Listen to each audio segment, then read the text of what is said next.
While yesterday's January 6 hearing was taking place, and of course, certainly after it had ended, Democrats, including some of those in Congress, began to call for criminal charges to immediately be filed against Donald Trump. And for good reason, too. Yesterday's hearing focused mainly on Donald Trump's attempts to coerce the DOJ into claiming the election was fraudulent, and then, of course, he told them, and then let me and my Republicans take it from here. All you have to do, DOJ, is just say it was fraudulent. We'll handle the rest. Don't you worry your pretty little head about it. And most people, of course, assume that, to be pretty much evidence of abuse of power. Yeah, that's a pretty significant crime for a president of the United States to commit there, along with so many other potential criminal activities.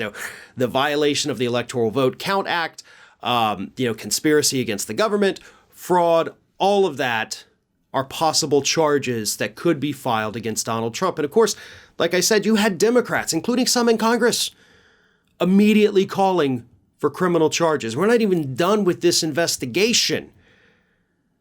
And they say we already have enough evidence to move forward. And another person who pointed out evidence of likely criminal activity from Donald Trump, former Attorney General Eric Holder. Now, if you're a regular viewer of Ring of Fire, you know I have absolutely no love whatsoever for Eric Holder, the corporate lawyer. But he made a pretty good point here. He said, that statement I said about, you guys say it was corrupt, let me and my Republicans handle the rest. Holder said, coupled with other testimony, demonstrates both Trump's substantive involvement and corrupt intent, requisite state of mind. He went on to say that all of the lawyers involved should be disbarred as well. So when you have even Eric Holder, the guy that was refusing to prosecute white-collar criminals, the guy that refused to prosecute all of the people involved in the opioid scandal, when even he's looking at this and saying, oh, wow, yeah, right here, this is the crime, this is the line, this is what you do now, that says a lot. That guy doesn't like to prosecute anybody. And when even he is out there kind of nudging Merrick Garland saying, hey, here it is, maybe you ought to do something.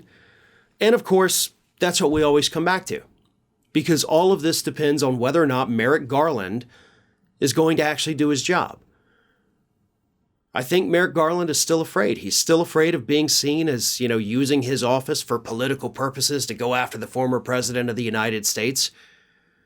But it doesn't matter what you think. It doesn't matter how you feel, Attorney General. This is your job, like it or not. And if you're not willing to do it, step down. We'll put somebody up there that is. It's that simple.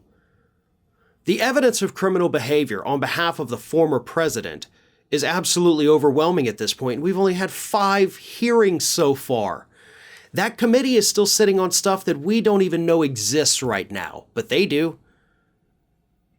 And for us to already be at the point where we could file criminal charges against Donald Trump without the rest of the evidence, I think that speaks volumes, 1, to the work of the committee, first and foremost, and 2, to the depths that these people in the Trump administration and the Trump campaign sank to, the illegal activities they engaged in, just to try to cling to power for a couple more years.